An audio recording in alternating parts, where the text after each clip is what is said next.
আসসালামু আলাইকুম, ঈদ মুবারক সবাইকে। কেমন আছেন সবাই? আমরা সবাই ভালো আছি। আজকে সকাল সকাল উঠে গেছি, দেখুন চালের রুটি বানাইতেছি কুরবানির মাংস দিয়ে খাওয়ার জন্য। এই যে সকাল সকাল উঠে গেছি আজকের, দেখতে থাকুন, সাথেই থাকুন সবাই। দেখুন আপুরা, পিঠে ভাজা শুরু করে দিছি। এই যে মাটির চুলায় এই যে কিছু বেজে নিচ্ছি, আর এই যে কিছু আছে, বেশি কিছু না, অল্প কিছু পিঠে। এই যে তাও দুই একটা পুড়ে যাচ্ছে, পিঠে দেখে হাইসেন না আপনারা, কারণ এই যে আমার পিঠে বেশি একটা ভালো হয় নাই। এই যে আপুরা, পিঠে ভাজা শুরু করছি সকালবেলা উঠেই।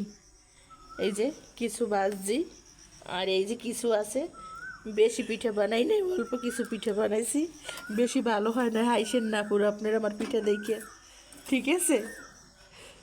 আমি যা পারছি তাই বানাই নিছি আর বেজে নিচ্ছি, বুঝছেন? এই যে আমার পিঠা দেখে হাইসেন না, দুই একটা পুড়েও গেছে। যে পিঠা ভাজা শেষ হয়ে গিয়েছে, এই যে সব পিঠা, অল্প কিছু পিঠা।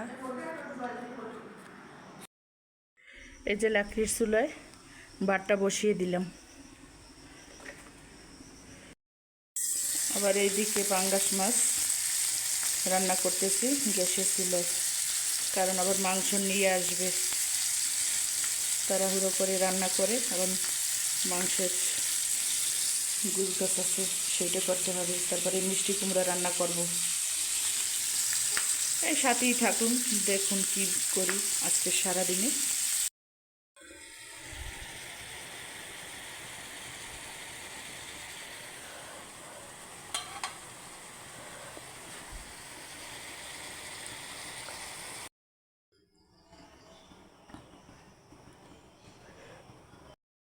এই যে এখন মিষ্টি কুমড়াটা বসাই দিছি, একটু রান্না করা হইলে হয়ে যায় আমার রান্না। এরপরে মাংস নিয়ে আসলে মাংসটা বসিয়ে দেবো লাকড়ির চুলায়। লাকড়ির চুলার মাংস খেতে খুব স্বাদ লাগে।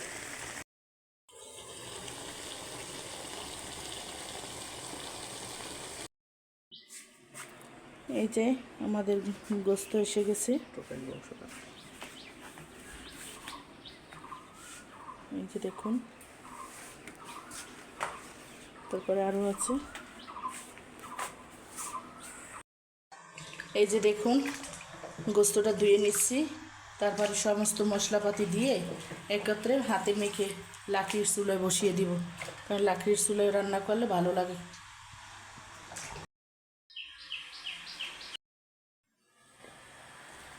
এই যে সমস্ত মশলাপাতি দিয়ে এখন হাতে মেখে নিচ্ছি। হাতে মেখে রান্না করলে স্বাদটাই অন্য রকমের হয়, আমার কাছে ভালো লাগে, কার কাছে কিভাবে লাগে তা তো জানি না,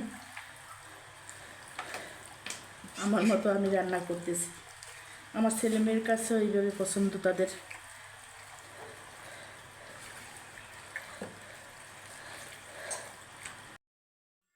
এই যে দেখুন আমার গোস্তটা রান্না করা হয়ে গেছে। এই যে দেখুন আমার গোস্তটা রান্না করা হয়ে গেছে, কালারটা অনেক সুন্দর আসছে, সুন্দরভাবে সিদ্ধ হয়েছে। কুরবানির মাংস তো অনেক স্বাদও লাগে এমনি মাংসের চেয়ে। তারপরে হচ্ছে এই যে বেগুন ভাজি, এই যে বেগুন ভাজি করছি।